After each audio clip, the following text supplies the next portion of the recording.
یہ وہ لوگ ہیں جو اپنے دل کو، اپنے خواہشات کو خدا بنا لیتے ہیں۔ ارائیت من اتخذ الہہ ہوا، الہ کا مطلب معبود ہوتا ہے، ہم پڑھتے نہیں لا الہ الا اللہ محمد الرسول اللہ صلی اللہ علیہ وسلم، کہ اللہ کے علاوہ کوئی معبود نہیں ہے۔ اللہ کہتے ہیں آپ نے ایسے شخص کو دیکھا ہے کہ جس نے اپنی خواہشات کو اپنا معبود بنا لیا ہے، جو دل میں آتا ہے کرتا ہے۔ یہ سورہ فرقان میں بھی آیا ہے اور سورہ الجاسیہ میں بھی آیا ہے، دو جگہ پہ آیا ہے۔ یہ ہے خواہشات کا دین۔ اس وقت دنیا میں چائنا، رشیا، امریکہ، بہت سارے ممالک کے جو لوگ ہیں، جو حکومتیں ہیں، وہ اپنے آپ کو سیکولر کہتی ہیں، اور ان کے نزدیک خدا وہ خود ہیں، جو ان کا دل کرتا ہے وہ کرتے ہیں۔ یہ ان کا دین ہے۔ ایک دین ہے جمہوری دین، جو ہمارے برائے نام ہمارے ملک میں ہے، ویسے کچھ اور ملکوں میں تو ہے، کہ جس میں یہ کہا جاتا ہے کہ طاقت عوام کے پاس ہے، عوام جس کو چاہے منتخب کر دیں، عوام چاہے ظالم کو منتخب کر دیں، وہ ان کا لیڈر بن جائے گا، پھر وہ فیصلے کرے گا۔ عوام چاہے شرابی کو منتخب کر دے، عوام چاہے زانی کو منتخب کر دے، چور کو کر دے، ڈاکو کو کر دے، بدماش کو کر دے، جس کو عوام منتخب کر دے وہ ان کا سردار بن جائے گا، وہ ان کا حکمران بن جائے گا، پھر وہ ان کے فیصلے کرے گا۔ یہ ہے دین جمہوری، جو ہمارے ملک میں برائے نام ہے۔ ویسے تو طاقت چند ایک لوگوں کے ہاتھ میں ہے، اور وہی ڈگ ڈگی کی طرح سیاستدانوں کو جو ہے وہ نچاتے ہیں، لیکن اصل میں جو واویلا کیا جاتا ہے وہ دین جمہوری کا کیا جاتا ہے۔ ایک ہے دین ملوکیت، جس میں ایک بادشاہ ہوتا ہے، جیسے سعودی عرب میں ہے، جیسے کویت میں ہے، جیسے دبئی میں ہے، جیسے بحرین میں ہے، جیسے اور کافی سارے ممالک میں ہے، کہ بادشاہ جو ہوتا ہے وہ فیصلہ کرتا ہے، اور اس کے مطابق ہی عوام کو عمل درآمد کرنا پڑتا ہے۔ وہ چند چیزیں چاہیں تو اسلام کی ڈال دیتے ہیں، چند چیزیں چاہیں تو وہ اپنی مرضی کی ڈال دیتے ہیں، پورا دین وہ نہیں ڈالا، تو وہ بیسیکلی ان کا خدا ہوتا ہے۔ دین فرنگ جیسے انگریزیوں کا دین ہے۔ ایک ہے دین اسلام۔ اللہ فرماتا ہے کہ میرے نزدیک جو قابل قبول ہے وہ دین اسلام ہے۔ ان الدین عند اللہ الاسلام، کہ اللہ کے نزدیک جو دین ہے وہ اسلام ہے۔ پوری دنیا کے دینوں کو اللہ نے ریجیکٹ کر دیا ہے۔ آپ اور میں اگر ہم اللہ کے بندے ہیں اور ہم اپنے آپ کو اللہ کا بندہ بنانا چاہتے ہیں تو ہمارا دین اسلام ہے۔ ہم کسی کو خدا نہیں مانتے، ہم کسی سے نہیں ڈرتے، ہم کسی کی حرام کی ہوئی چیزوں کو حرام نہیں کرتے، ہم کسی کی حلال کی ہوئی چیزوں کو حلال نہیں کرتے، ہم صرف اللہ اور اس کے رسول صلی اللہ علیہ وآلہ وسلم کو حرف سمجھتے ہیں، جو انہوں نے دین کو تکمیل کر دیا۔ الیوم اکملت لکم دینکم واتممت علیکم نعمتی ورضیت لکم الاسلام دینا، کہ جو قرآن پاک کی جو آخری آیت اتری تھی مکہ میں، کہ آج کے دن سے یہ دین مکمل ہو گیا ہے، اللہ نے فیصلہ کر دیا ہے تمہاری زندگی کا، یہ کھا سکتے ہو، یہ نہیں کھا سکتے، شادی ایسے کر سکتے ہو، لین دین ایسے کر سکتے ہو، جھگڑے ہو جائیں فیصلے ایسے کر سکتے ہو، آپ کوئی علاقہ چھوڑنا ہے، کوئی پلاٹ خریدنا ہے، کوئی کاروبار کرنا ہے، وراثت تقسیم کرنی ہے، زندگی کا کوئی معاملہ جوانی میں کرنا ہے، بڑھاپے میں کرنا ہے، رات کے اندھیروں میں کرنا ہے، اکیلے میں کرنا ہے، اجتماعی میں کرنا ہے، اس کا فیصلہ اللہ نے کر دیا ہے۔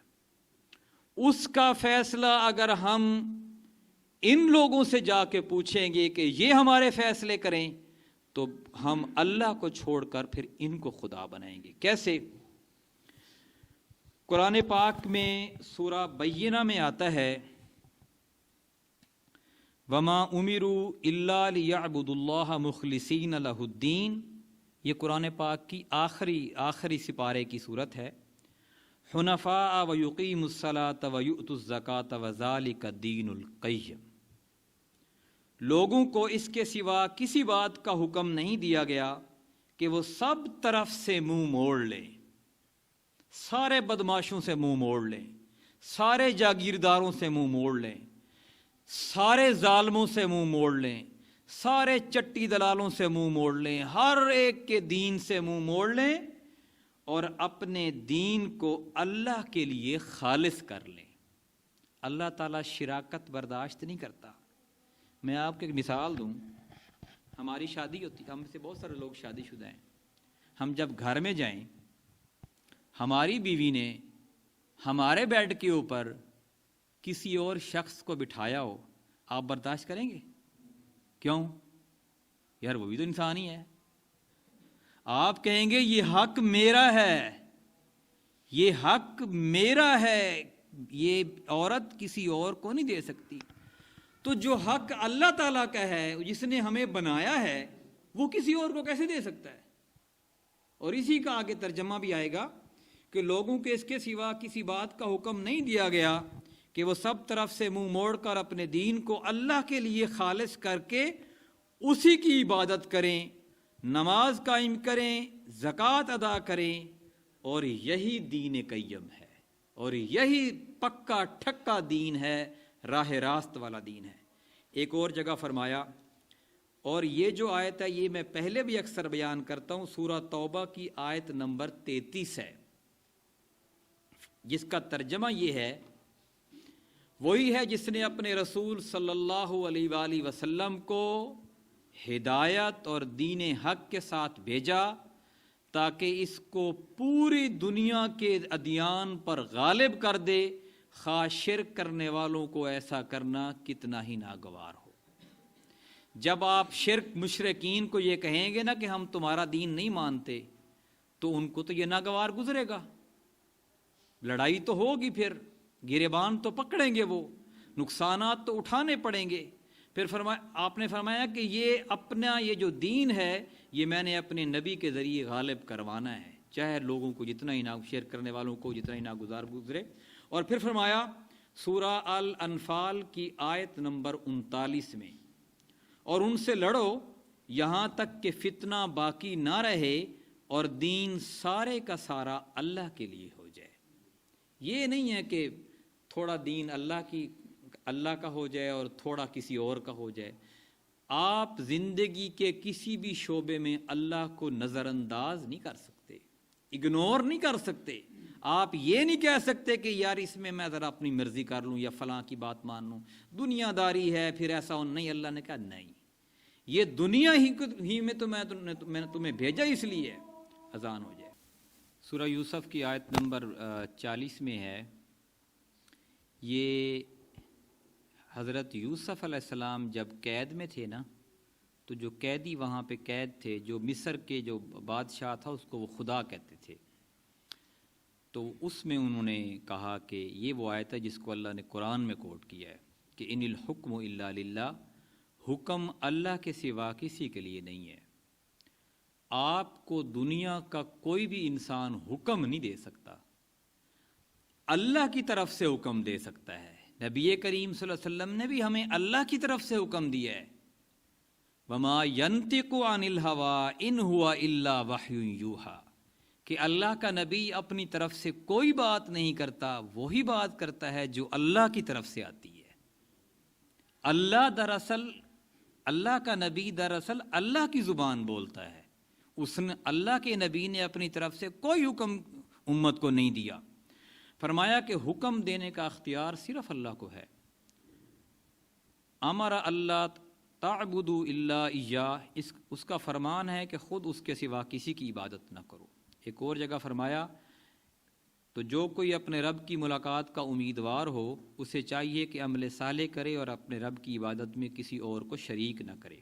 سورہ نساء کی آیت نمبر 60 ہے، سورہ نساء پڑھنے والی ہے، آپ ضرور پڑھیں، ویسے تو سارا قرآن پڑھنے والا ہے، رونگٹے کھڑے کر دیتا ہے اور انسان کو جھنجھوڑتا ہے کہ تو کیسا مسلمان ہے، انسان کی غیرت کو للکارتا ہے کہ مسلمان کیسے تھے جو پہلے گزرے اور تم کیسے ہو۔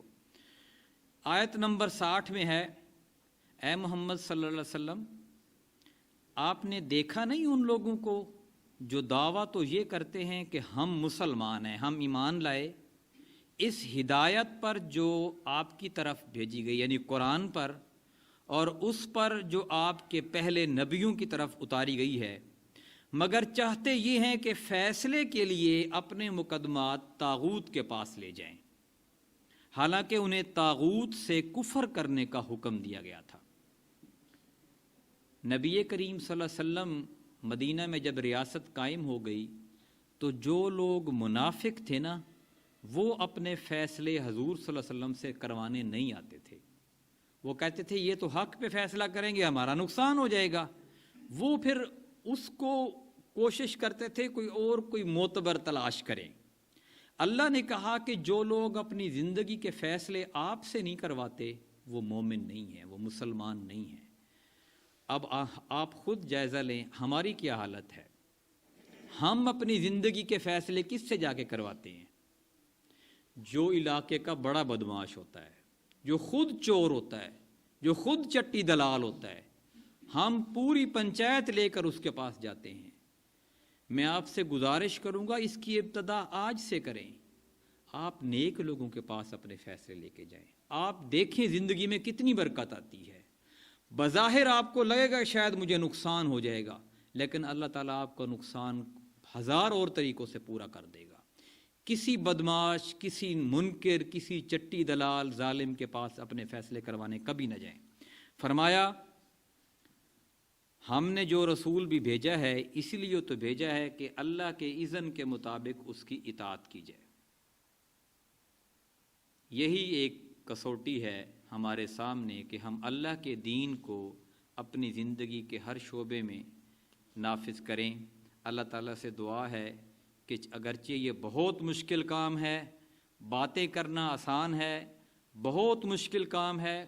میں آپ کو ایک آیت کا ترجمہ سناتا ہوں۔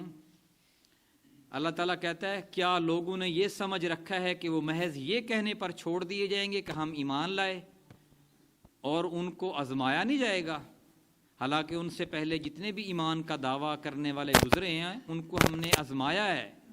پس ضرور اللہ نے دیکھنا ہے کہ ایمان کے دعوے میں سچا کون ہے اور جھوٹا کون ہے۔ اللہ تعالیٰ سے دعا ہے کہ ہمیں اپنے ایمان کے دعوے میں سچا رہنے کی توفیق عطا فرمائے۔ بہت شکریہ۔